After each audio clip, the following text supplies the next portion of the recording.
Last time हम लोगों ने साइंस का 11वां पार्ट स्टार्ट किया था, प्रकाश का परावर्तन।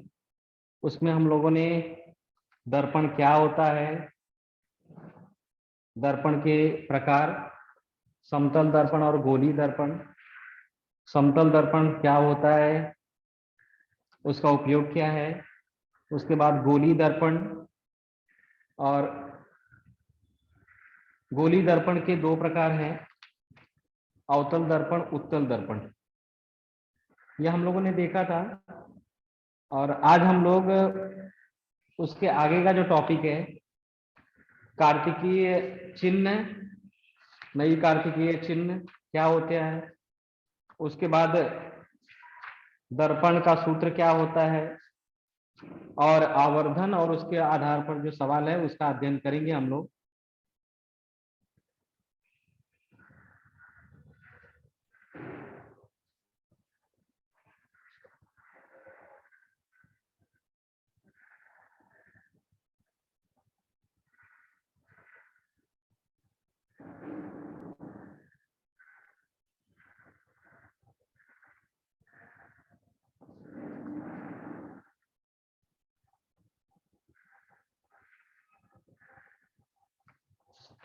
तो सबसे पहले हम लोग देखेंगे कि प्रकाश के परावर्तन के नियम। प्रकाश के परावर्तन के 3 नियम हैं। प्रकाश के परावर्तन के 3 नियम स्क्रीन पे आपको दिखाई दे रहा होगा। नियम नंबर 1, नियम 2, नियम 3। यदि आपतित किरण मुख्य अक्ष के समांतर हो तो परावर्तित किरण मुख्य नाभि से होकर गुजरती है। और इसका आकृति में देखो, नियम नंबर 1 में डायग्राम भी आपको बनाया हुआ है। एक अवतल दर्पण है और दर्पण के बीचों बीच एक रेखा खींची गई है, जहां पर आपको सी, एफ और पी दिखाया गया है। तो सी का मतलब होता है वक्रता केंद्र। सी को हम लोग क्या बोलते हैं, वक्रता केंद्र। एफ का मतलब होता है नाभि, और पी का मतलब होता है ध्रुव। और आपतित किरण आपको दिखाई दे रही होगी, ब्लू कलर की है, ब्लू लाइन में है आपतित किरण। तो यदि कोई आपतित किरण मुख्य अक्ष के समांतर हो तो जब वो दर्पण पर पड़ती है तो उसके बाद जब वो वापस रिटर्न होती है तो कहां से जाती है, वो मुख्य नाभि से। तो मुख्य नाभि क्या है, एफ है, इसीलिए वो एफ से होकर जाती है।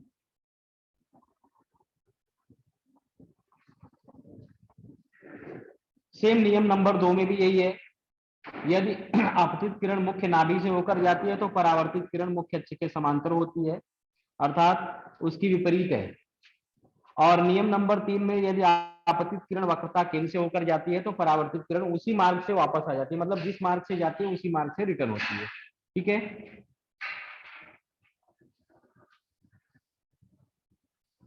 हाँ पूजा बोलो, हेलो।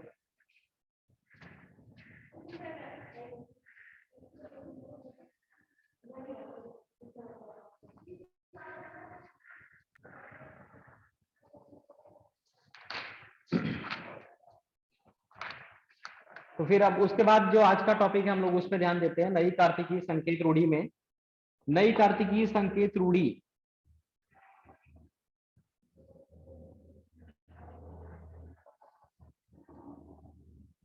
तो स्क्रीन आपको दिखाई दे रहा होगा। हम लोगों ने पढ़ा है आलेख पेज पर 2 अक्ष होते हैं, एक यक्ष होता है और दूसरा वाई। तो जो बाएं से दाएं होता है उसको एक्स अक्ष बोलते हैं, ये एक्स अक्ष हो गया। और जो ऊपर से नीचे होता है उसको वाई अक्ष बोलते हैं। क्या बोलते हैं, वाई अक्ष। ये एक्स और ये वाई। ठीक है। जब दोनों अक्ष एक दूसरे को प्रतिच्छेदित करते हैं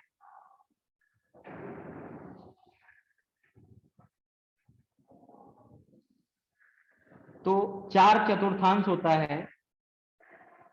इसके बारे में भी हम लोगों ने पढ़ा है, गणित में आपने पढ़ा होगा। ये प्रथम चतुर्थांश, ये द्वितीय, ये तृतीय और ये चतुर्थ। ठीक है। और यक्ष पर दोनों तरफ धनात्मक और ऋणात्मक संख्याएं होती हैं। x पर दाहिनी तरफ धनात्मक संख्याएं, बाईं तरफ ऋणात्मक संख्याएं, y पर ऊपर की ओर धनात्मक संख्या और नीचे की तरफ ऋणात्मक संख्या। तो नई कार्तिकीय संकेत रूढ़ी के अनुसार क्या है कि वस्तु को हमेशा दर्पण के बाईं ओर रखते हैं। अगर यहाँ पर एक दर्पण लिया जाए जी, मान लो ये अवतल दर्पण है जो बीच में पतला होता है और किनारे पर मोटा होता है, इसको बोले हैं अवतल दर्पण। क्या बोलेंगे? अवतल दर्पण। तो अवतल दर्पण पर कोई भी किरण अगर पड़ती है, जैसे मान लो ये अगर आपतित किरण है जो दर्पण पर पड़ती है, तो पड़ने के बाद उसका प्रतिबिंब कैसे बनेगा, कहाँ बनेगा, वो इस संकेत रूढ़ी के माध्यम से समझाने का प्रयास किया गया है। ठीक है, तो वस्तु को हमेशा, सबसे पहले क्या है नई कार्तिकीय संकेत रूढ़ी में क्या है कि वस्तु को हमेशा दर्पण के बाईं ओर रखा जाता है। कहां पे रखते हैं? बाईं। बाईं मतलब लेफ्ट साइड में। और मुख्य अक्ष के समांतर सभी दूरियों को हम लोग ध्रुव से नापते हैं। ध्रुव कहाँ होता है? दर्पण के बीच वाला जो पॉइंट होता है वो ध्रुव होता है। दर्पण का बीच वाला पॉइंट जैसे ये आपका ध्रुव हो जाएगा, जिसे हम लोग पी से दिखाते हैं। किसे दिखाते हैं? पी से। और बाईं तरफ आप देखोगे तो यहाँ पर ही मैंने भी बताया था, यहाँ पे सी यानी वक्रता केंद्र होता है और इनके बीच में यफ होता है जिसको हम लोग नाभि बोलते हैं, मुख्य नाभि। क्या बोलते हैं? मुख्य नाभि। तो आपको याद रखना है कि दर्पण की बाईं ओर वस्तु को हमेशा दर्पण के बाईं तरफ रखते हैं और बाईं ओर से जो भी दूरी नापते हैं वो हमेशा ध्रुव से नापते हैं। ठीक है, और बाईं तरफ की जो भी दूरियां होती हैं वो ऋणात्मक होती है। क्या होती है? ऋणात्मक, क्योंकि x अक्ष पे बाईं की तरफ क्या होता है? ऋणात्मक। ठीक है, तो मुख्य अक्ष के लंबवत और ऊपर की ओर, लंबवत यानी ऊपर की ओर क्या हो जाएगी? मापी गई दूरी धनात्मक होगी, यानी ऊपर की तरफ हम लोग जाएंगे तो वो प्लस होगा। और मुख्य अक्ष के लंबवत और नीचे की दूरी अगर मापते हैं तो वो क्या होगा? ऋणात्मक यानी माइनस होगा। और बाईं तरफ भी क्या होता है? माइनस होता है। ठीक है, और दाहिनी तरफ क्या होता है? प्लस। हेलो, आवाज आ रहा है सभी को? तो ये आपका है नई कार्तिकीय संकेत रूढ़ी। ठीक है, अब उसके बाद आपको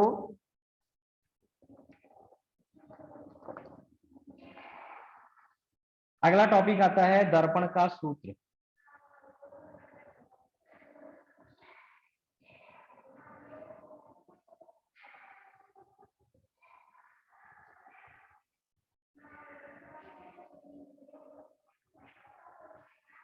दर्पण का सूत्र, दर्पण का सूत्र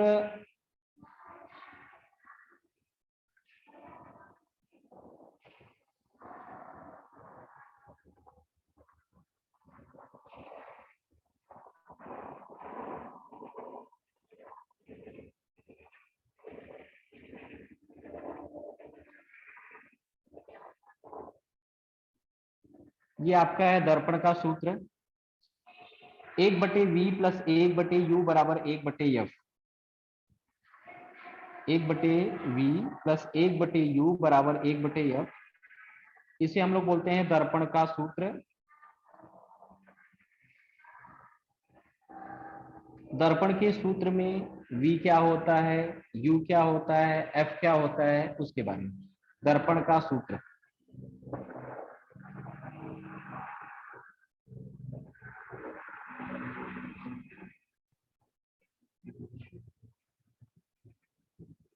दर्पण का सूत्र 1/v प्लस 1/u बराबर 1/f। अब इसमें v जो होता है उसे हम लोग प्रतिबिंब की दूरी बोलते हैं। क्या बोलते हैं? प्रतिबिंब की दूरी।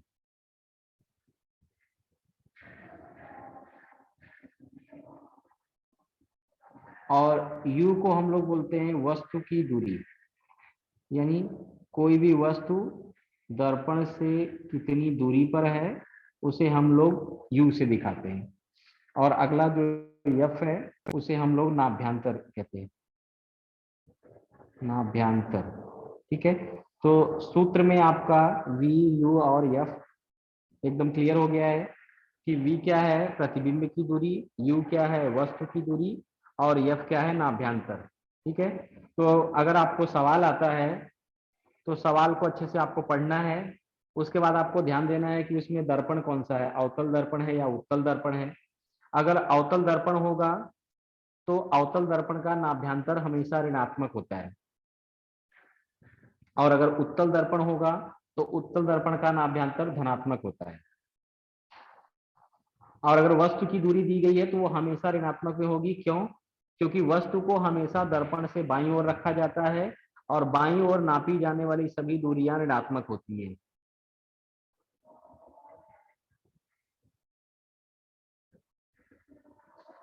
ठीक है, तो इसके ऊपर आपको सवाल है, सवाल को अभी हम लोग देखेंगे आगे। उसके बाद अगला टॉपिक है आपको आवर्धन।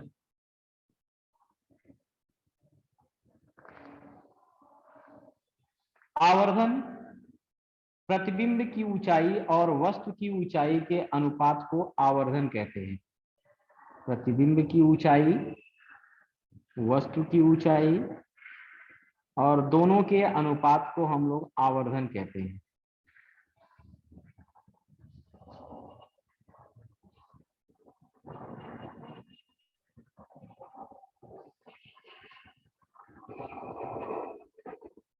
अब देखोगे ऊपर आपको लिखा है आवर्धन बराबर प्रतिबिंब की ऊंचाई बटे वस्तु की ऊंचाई। प्रतिबिंब की ऊंचाई को संकेत में h2 से दिखाते हैं, h मतलब हाइट, जिसको हिंदी में ऊंचाई कहते हैं। और वस्तु की ऊंचाई, जो भी वस्तु दर्पण से कुछ दूरी पर रखा गया है बाईं साइड में, उसकी ऊंचाई को h1 से दर्शाते हैं।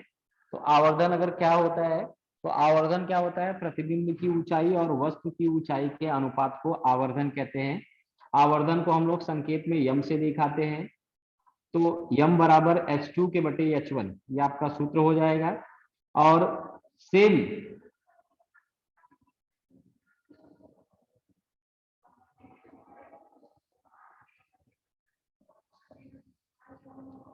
आवर्धन अर्थात m बराबर h2 के बटे h1, h2 के बटे h1, या यही m जो होता है वो h2 बटे h1 या माइनस v के बटे u, ये आपका आवर्धन का सूत्र हो गया। यम बराबर h2 के बटे h1 बराबर माइनस v के बटे u। ठीक है, तो इस तरह अगर आवर्धन, आपको किसी भी वस्तु का आवर्धन निकालना है तो प्रतिबिंब की ऊंचाई क्या है, वस्तु की ऊंचाई क्या है, दोनों का अनुपात हम लोग निकाल लेंगे तो वही वो क्या होता है, उसका आवर्धन। ठीक है, तो हम लोग आराम से इसका उपयोग करके हम लोग कोई भी सवाल का जिसमें से आवर्धन निकालने बोला है या किसी भी सवाल को हल कर सकते हैं। सवाल को हल करने के पहले आपको अवतल दर्पण क्या होता है, उत्तल दर्पण क्या होता है, गोलीय दर्पण क्या होता है, ये चीजें आपको दिमाग में होनी चाहिए। और दोनों का सूत्र, दर्पण का सूत्र और आवर्धन का सूत्र, तो हमें कोई भी अगर सवाल दिया है तो हम उसको हल कर सकते हैं। ठीक है, तो अब हम लोग जो लास्ट टॉपिक आपका बचा हुआ है सवाल, उस सवाल पर आते हैं। तो पहले एक आपको उदाहरण दिया है, बुक का ही आपका उदाहरण है। राजश्री को 10 सेंटीमीटर नाभ्यांतर वाले अवतल दर्पण की सहायता से दर्पण से 30 सेंटीमीटर दूरी पर, दर्पण से 30 सेंटीमीटर दूरी पर स्थित वस्तु का 5 सेंटीमीटर ऊंचा प्रतिबिंब उल्टा प्राप्त करना है, तो उसे पर्दा दर्पण से कितनी दूर रखना होगा और प्राप्त किए गए प्रतिबिंब का स्वरूप आकार कैसा होगा, ये हमें बताना है।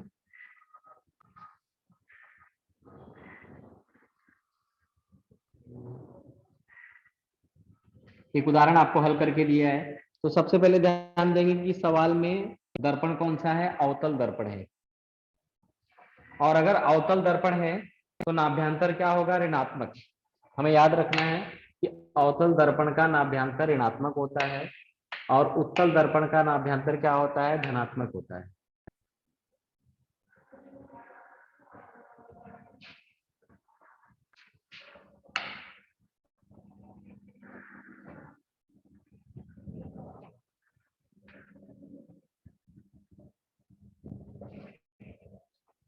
तो आप देखोगे कि इस सवाल में आपको क्या क्या दिया है,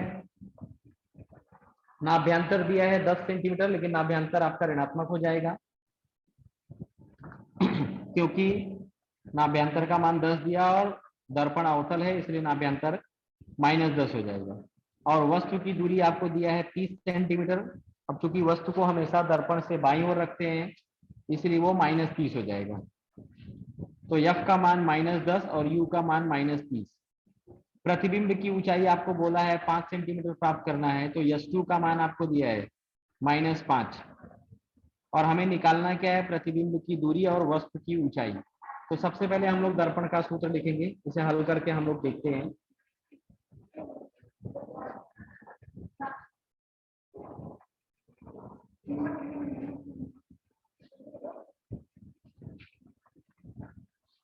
तो सबसे पहले हम लोग देखते हैं कि आपको दिया क्या क्या है। तो जो पहला एग्जांपल है उसमें f का मान कितना हो जाएगा, -10 सेंटीमीटर। और u का मान क्या हो जाएगा, -30 सेंटीमीटर। और h2 का मान हमें दिया है -5 सेंटीमीटर। और मान निकालना किसका है, हमें v का मान निकालना है और h1 का मान निकालना है। ठीक है, इन दोनों मान को प्राप्त करने के लिए हम लोग क्या करेंगे, सबसे पहले सूत्र लिखेंगे, दर्पण का सूत्र। तो दर्पण का सूत्र क्या है आपको,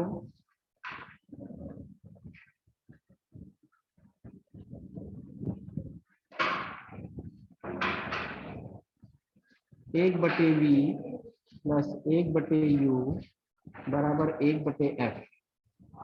अब इसमें देखिए मुझे v का मान निकालना है, तो हम लोग क्या करेंगे, 1/v को अपनी जगह पे रहने देंगे। और ये जो 1/u है प्लस है, ये बराबर की उस तरफ ले जाएंगे दाहिनी तरफ, तो माइनस हो जाएगा, अर्थात 1/f और -1/u। अब क्या करेंगे, f की जगह f का मान और u की जगह u का मान लिखेंगे। तो 1/v आगे में ऐसे रहेगा, और 1/f का मान -10 माइनस 1/, इसका मान है -30। तो इसे आप हल करोगे जब अगले स्टेप में,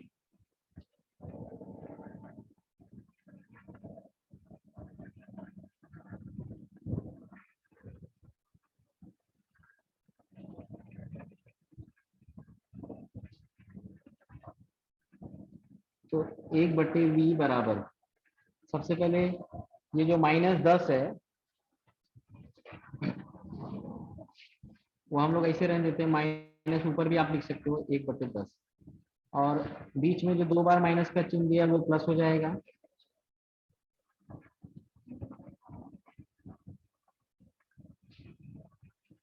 यानी -1/10 प्लस 1/30। अब फिर ये गुणा करेंगे, ये दो भिन्न हो गया। हम लोगों ने गणित में पढ़ा है कि अगर दो भिन्न हो और बीच में प्लस या माइनस का चिन्ह हो, और अगर नीचे की संख्या बराबर नहीं है, तो भिन्न को जोड़ने या घटाने के लिए हम लोग क्या करते हैं, फिर ये गुणा करेंगे और नीचे का नीचे भी गुणा करते हैं।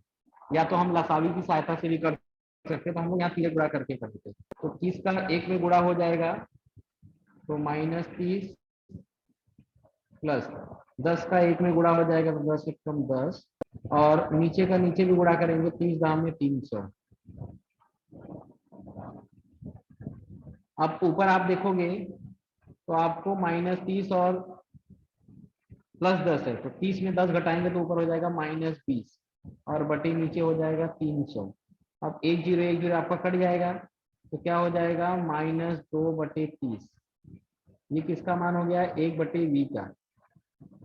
लेकिन मुझे अगर v का मान सिर्फ निकालना है तो इसे उल्टा कर देना होगा, अर्थात अगर मुझे सिर्फ v का मान निकालना है तो हम लोग क्या करेंगे, v बराबर क्या हो जाएगा, -30/2, और भाग देंगे फाइनली तो -15 हो जाएगा। तो कितना मान आ जाएगा v का, -15।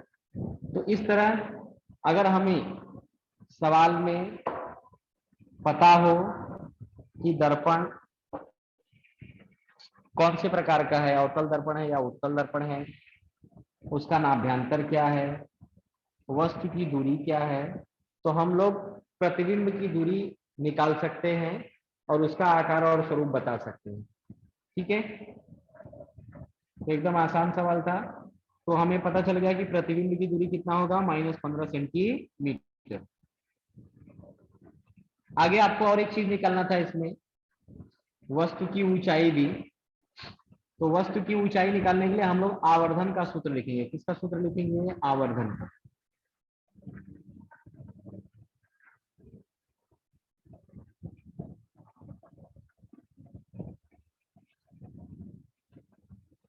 तो आवर्धन का सूत्र आपको यम बराबर यस टू के बटे एच वन या माइनस वी के बटे यू, ऐसे भी आप लिख सकते हो।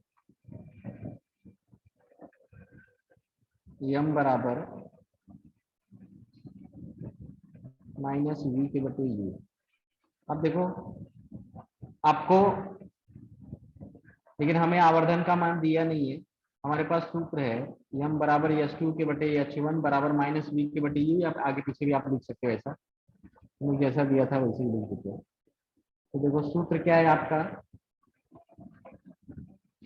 यम बराबर एस टू के बटे एच वन बराबर माइनस वी के बटे यू। ठीक है। अब चूंकि हमारे पास जो मान है उस मान में एच टू का मान है, वी का मान है, यू का मान है, तो इसलिए हम लोग यम नहीं लिखेंगे। जब सूत्र लिखेंगे तो वहां पर हम सिर्फ एच टू बटे एच वन बराबर माइनस वी के बटे यू, इस तरह। अब एच टू का मान आपको दिया था, तो एच टू का मान कितना है? -5। एच वन का मान हमें निकालना है बराबर, वी का मान आपको दिया है, वी का मान हम लोगों ने निकाला, दिया नहीं था, वी का मान हम लोगों ने निकाला आया था -15, और बटे यू का मान आपको दिया था -30। ठीक है। तो इस तरह हम लोग मान रख करके अब तिर्यक गुणा करेंगे तो जो आपको आंसर मिलने वाला वो मिल जाएगा। तो अगर तिर्यक गुणा करना होगा तो हम लोग कैसे करेंगे? एच वन का गुणा -15 में होगा और -30 का गुणा -5 में होगा। तो कहने का मतलब एच वन बराबर क्या हो जाएगा? -5 गुणे -30 और बटे -15। तो आप ऊपर देखोगे माइनस माइनस 2 बार है, तो 2 बार माइनस है तो वो प्लस हो जाएगा। और 30 का 5 में गुणा करो, 30 पंजे 150, 3 पचे 15 और 1 जीरो 150 और नीचे -15। अब 15 का पाना हमें पढ़ना है और आपको लाना है 150, तो 15 दहाम में 150, 15 दहाम में 150 या 150। तो इस तरह एच वन का मान आपको आ जाएगा -10। तो इस प्रकार वस्तु को दर्पण से कितनी दूरी पर रखना चाहिए? 15 सेंटीमीटर दूरी पर। और वस्तु की ऊंचाई कितनी होनी चाहिए? 10 सेंटीमीटर। और बनने वाला प्रतिबिंब कैसा होगा? वास्तविक और छोटा। तो वास्तविक और छोटा अवतल दर्पण में या अवतल दर्पण के सामने किसी भी वस्तु को रखने पर उसके द्वारा बनने वाला प्रतिबिंब वास्तविक और छोटा होता है। ये आपको याद रखना है। ठीक है।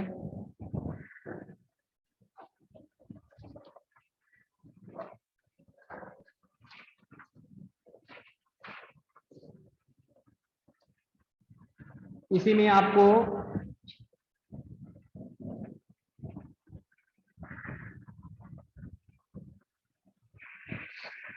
आपको अवतल दर्पण उत्तल दर्पण का उपयोग भी है, वो भी हमें ध्यान रखना है। कई बार प्रश्न पूछा जाता है कि इन दोनों के उपयोग क्या है, तो हमें पता होना चाहिए कि अवतल दर्पण का उपयोग क्या होता है, उत्तल दर्पण का उपयोग क्या होता है।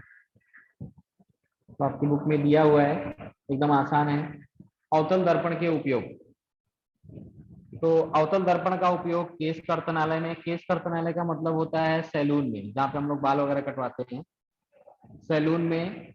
दांतों के दवाखाने में, दांतों के दवाखाने में दांत में जब कीड़े लग जाते हैं या कोई परेशानी हो जाती है तो दांतों को निकालना पड़ता है या उससे दूसरा दांत लगाना पड़ता है, तो वहां पर हम लोग अवतल दर्पण का उपयोग करते हैं। डॉक्टर लोग अवतल दर्पण का उपयोग करते हैं ताकि एग्जैक्टली पता चल सके कि परेशानी क्या है और उसका निदान किया जा सके, उपचार किया जा सके।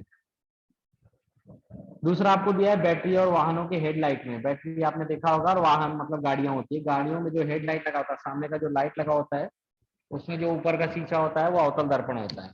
कैसा होता है? अवतल दर्पण। और तीसरा है फ्लड लाइट। फ्लड लाइट मतलब जो स्टेडियम में लाइट लगा होता है, खेल के मैदान में जो लाइट लगा होता है उसको फ्लड लाइट बोलते हैं। वहां पर क्या होता है, छोटे छोटे बहुत सारे लाइट्स होते हैं और जिनका प्रकाश बहुत तीव्र होता है। तीव्र गति से प्रकाश देखने के लिए अब कुंज में, कुंज मतलब एक बड़े आकार में, तो फ्लड लाइट में इसका उपयोग होता है। और ऐसे बहुत सारे विविध सौर उपकरण है। सौर उपकरण मतलब वे उपकरण जो सूर्य की सहायता से काम करते हैं, जैसे सौर कुकर। सौर कुकर ऐसा उपकरण है जिसकी सहायता से हम लोग सूर्य की गर्मी से भी भोजन पका सकते हैं। ठीक है, सेम उसी प्रकार आपको उत्तल दर्पण का उपयोग और गुणधर्म दिया है आपको। तो उत्तल दर्पण का पहला उपयोग क्या है कि गाड़ियों के दाएं और बाएं तरफ जो शीशे लगे होते हैं, दर्पण होते हैं, वो उत्तल दर्पण के होते हैं, जिससे हमें कोई भी व्यक्ति पीछे की तरफ से आ रहा है या कितनी दूरी पर है उसका अंदाजा हम लोग लगा सकते हैं। और दूसरा दिया है कि बड़े उत्तल दर्पण का उपयोग चौराहे पर होता है। चौराहा मतलब जहां से चार रास्ता होता है उसको चौराहा बोलते हैं, वहां पर भी इसका उपयोग होता है। तो इस तरह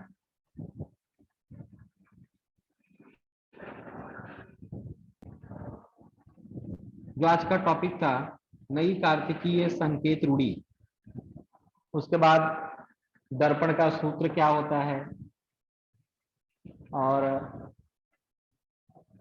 उसके बाद आवर्धन क्या होता है,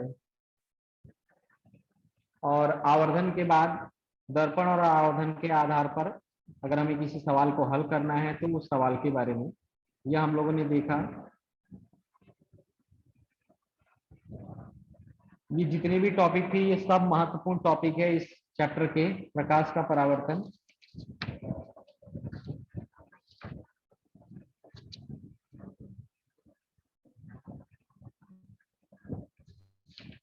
अब किसी को कुछ डाउट है तो वो पूछ सकता है।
हेलो,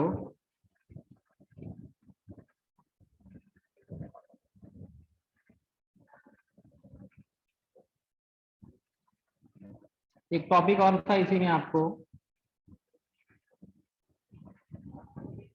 अवतल दर्पण द्वारा प्राप्त होने वाला प्रतिबिंब, जिसके लिए आपको कॉलम के रूप में बुक में दिया हुआ है।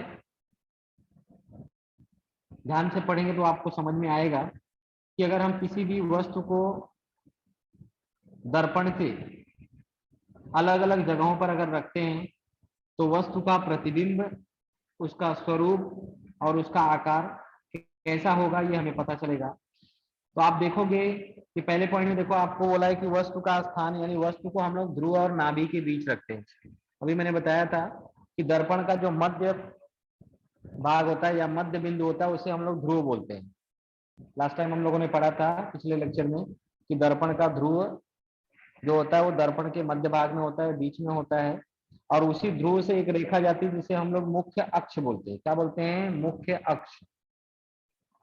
और उसी मुख्य अक्ष पर वक्रता केंद्र होता है, नाभि होती है। ठीक है, और प्रकाश के परावर्तन के तीनों नियमों को ध्यान में रखते हुए हम लोग किसी भी वस्तु या वस्तु के द्वारा बनने वाला प्रतिबिंब, उसकी ऊंचाई, आकार, स्वरूप बता सकते हैं। तो अगर हम लोग वस्तु को ध्रुव और नाभि के बीच रखते हैं तो प्रतिबिंब कहाँ बनेगा? दर्पण के पीछे। और बनने वाला प्रतिबिंब आभासी होगा, सीधा होगा और वस्तु से बड़ा होगा। यानी अगर वस्तु की ऊंचाई 5 सेंटीमीटर है तो प्रतिबिंब की ऊंचाई 5 से ज्यादा होगा, 7, 8, 10 कुछ भी हो सकता है। दूसरा, अगर हम लोग वस्तु को नाभि पर रखते हैं तो बनने वाला प्रतिबिंब अनंत दूरी पर होगा। अनंत दूरी मतलब ज्यादा दूरी पर होगा, और वास्तविक और उल्टा होगा उसका स्वरूप, और ये भी आकार में क्या होगा, वस्तु से बड़ा। तीसरा आपको दिया वक्रता केंद्र और नाभि के मध्य अगर रखा जाता है वस्तु को, तो बनने वाला प्रतिबिंब वक्रता केंद्र से परे यानी पीछे बनेगा, और ये भी वास्तविक और उल्टा होगा, और आकार में वस्तु से बड़ा होगा। और चौथा, अगर वक्रता केंद्र पर वस्तु को रखते हैं तो बनने वाला प्रतिबिंब भी वक्रता केंद्र पर होगा, और वो वास्तविक और उल्टा होगा, और ये वस्तु के बराबर होगा, यानी जितना बड़ा वस्तु होगा उतना ही बड़ा उसका प्रतिबिंब होगा। सेम ऐसे ही पांचवें में आपको वक्रता केंद्र के पीछे अगर हम किसी वस्तु को रखते हैं कितनी भी दूरी पर, तो उसका प्रतिबिंब कहाँ बनेगा, वक्रता केंद्र और नाभि के बीच में, और बनने वाला प्रतिबिंब वास्तविक होगा और उल्टा होगा,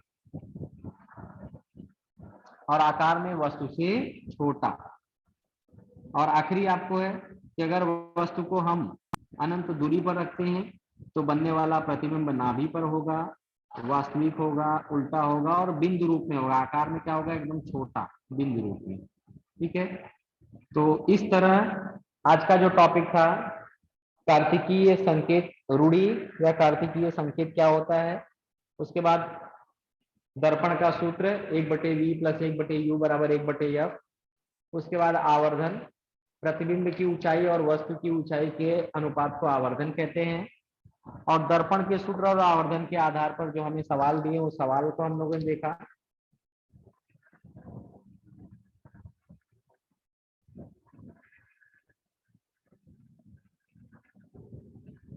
तो अब किसी को कुछ डाउट है तो वो पूछ सकता है।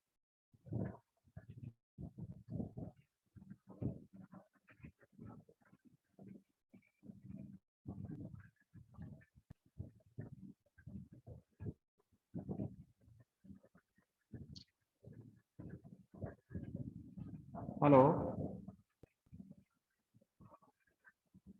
किसी को कुछ पूछना है तो वो पूछ सकता है।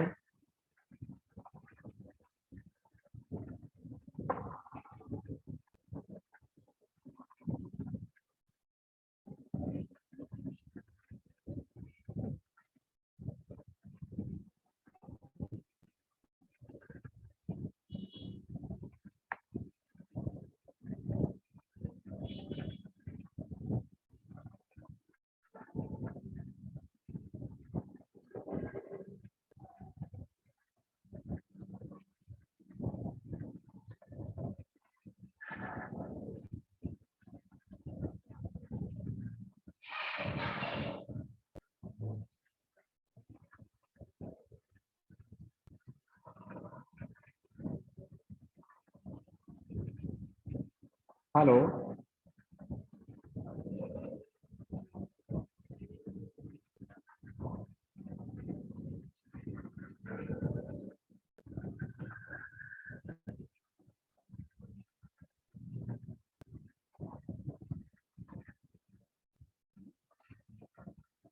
हेलो,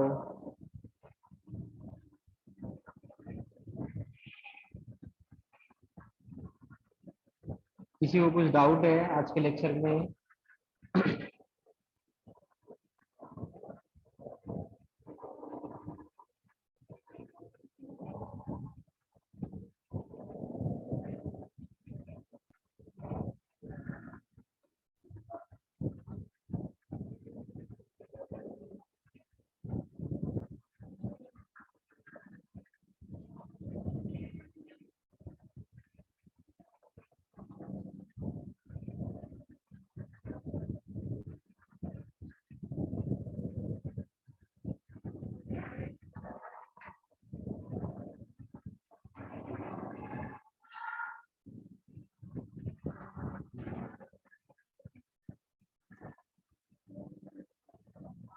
हेलो, आवाज आ रही है बच्चों? किसी को कुछ डाउट है तो आप बात कर सकते हो।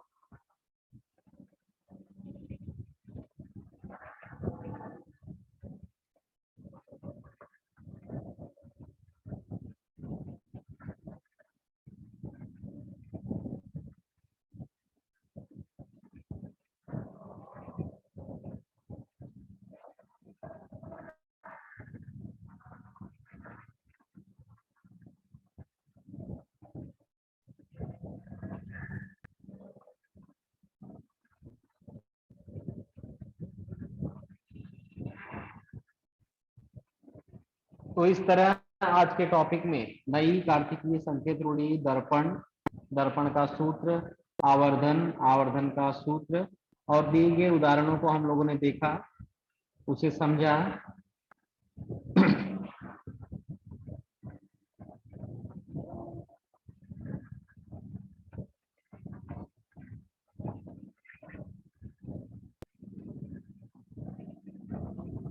दर्पण द्वारा प्राप्त होने वाले जो प्रतिबिंब है पर्दे पर प्राप्त किया जाता है और उससे वास्तविक प्रतिबिंब प्राप्त होता है। दर्पण द्वारा जो भी प्रतिबिंब प्राप्त होता है उसे पर्दे पर प्राप्त किया जाता है और बनने वाला प्रतिबिंब कैसा होता है? वास्तविक। वस्तु का स्थान कहीं पर भी हो तब भी उत्तल दर्पण द्वारा प्राप्त होने वाला प्रतिबिंब आभासी, सीधा और वस्तु से छोटा और दर्पण के पीछे। ये हमें याद रखना है कि अगर उत्तल दर्पण है तो उस दर्पण द्वारा प्राप्त होने वाला प्रतिबिंब कैसा होगा? आभासी होगा, सीधा होगा, वस्तु से छोटा और दर्पण के पीछे। दर्पण के पीछे प्राप्त होने वाला प्रतिबिंब जिसे पर्दे पर प्राप्त नहीं किया जा सकता उसे आभासी प्रतिबिंब कहते हैं और इस प्रतिबिंब का आवर्धन 1 से कम होता है, मतलब वो आकार में छोटा होता है। ठीक है, तो अवतल दर्पण, उत्तल दर्पण, उसके गुणधर्म, उसका उपयोग और कार्तिकेयन चिन्ह संकेत के अनुसार वस्तु को हमेशा हम दर्पण के बाईं ओर रखते हैं। ऊपर की तरफ मापी जाने वाली दूरियां धनात्मक, नीचे की तरफ दूरी मापी जाने वाली दूरियां ऋणात्मक और बाईं तरफ मापी जाने वाली दूरियां ऋणात्मक और दाहिनी तरफ की दूरियां धनात्मक होती है। ये आपको याद रखना है ताकि इनका हम सवाल में उपयोग कर सके। तो किसी को कुछ डाउट है, पूछना है तो पूछ सकता है, नहीं तो फिर आज का लेक्चर ये खत्म करते हैं। हेलो,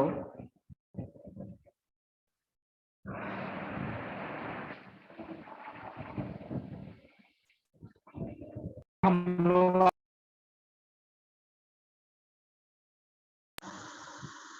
प्रकाश का अपसरण और अभिसरण, प्रकाश का अपसरण और अभिसरण, तो ये डायग्राम में आप देख पा रहे होंगे कि आपको माचिस की तीलियों की सहायता से कुछ समझाने का प्रयास किया गया है। प्रकाश का अपसरण क्या होता है, प्रकाश का अभिसरण क्या होता है।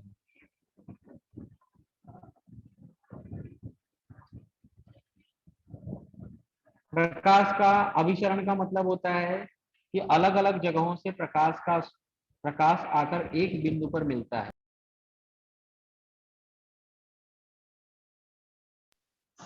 और प्रकाश का अभिसरण, एक बिंदु से प्रकाश की किरणें अलग अलग जगहों पर फैलती हैं। और डायग्राम में आपको देख पा रहे होंगे आप, अवतल दर्पण को अभिसारी दर्पण भी कहते हैं और क्योंकि मुख्य अक्ष के समांतर आने वाली प्रकाश की किरणें परावर्तन के पश्चात एक बिंदु पर अभिसरित होती हैं, एक बिंदु पर आकर मिलती हैं, उसको अभिसरण बोलते हैं। क्या बोलते हैं? अभिसरण।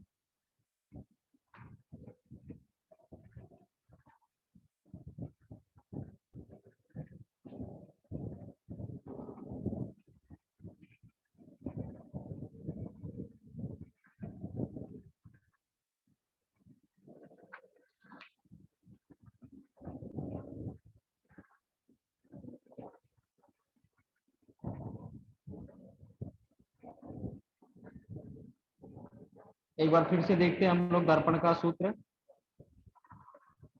दर्पण का सूत्र 1/v + 1/u = 1/f। जब हम कार्तिकीय चिन्ह परिपाटी के अनुसार दूरियां नापते हैं तब हमें वस्तु की दूरी, प्रतिबिंब की दूरी और नाभ्यांतर की उचित मान प्राप्त होते हैं। यानी मापन पट्टी की सहायता से जब हम किसी भी वस्तु को दर्पण से उचित दूरी पर रखकर मापते हैं तो हमें वस्तु की दूरी, प्रतिबिंब की दूरी और नाभ्यांतर का उचित मान प्राप्त होता है। वस्तु की दूरी हमेशा ध्रुव से नापते हैं। वस्तु की दूरी हमेशा कहां से नापते हैं? ध्रुव से।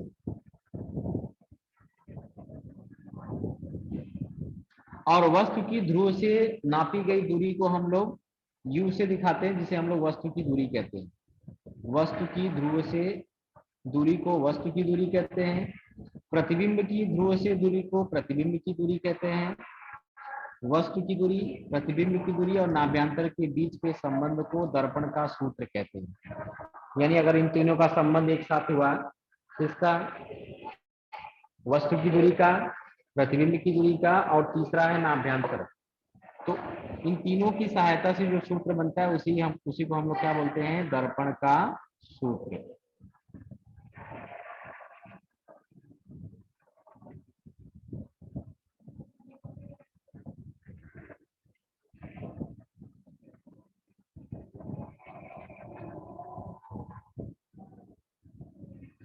फिर आगे अगला टॉपिक आप फिर से देखोगे,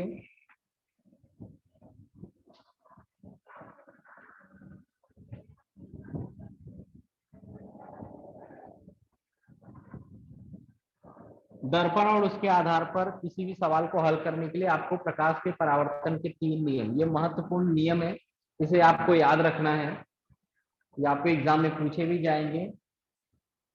प्रकाश के परावर्तन के नियम, तो नियम नंबर 1, 2, 3 और तीनों की आकृतियां ये आपको स्क्रीन पे दिखाई दे रहा होगा। हर नियम के आधार पर उसकी एक आकृति है, तो आपको नियम और आकृति दोनों याद रखने हैं। प्रकाश के परावर्तन का पहला नियम, दूसरा और तीसरा नियम। दर्पण पर पड़ने वाली किरण को हम लोग आपतित किरण कहते हैं, और पड़ने के बाद जब कोई किरण वापस जाती है तो उसे हम लोग परावर्तित किरण कहते हैं। क्या बोलते हैं, परावर्तित किरण। आपतित किरण, परावर्तित किरण क्या होता है, इसे ध्यान में रखना है, ठीक है।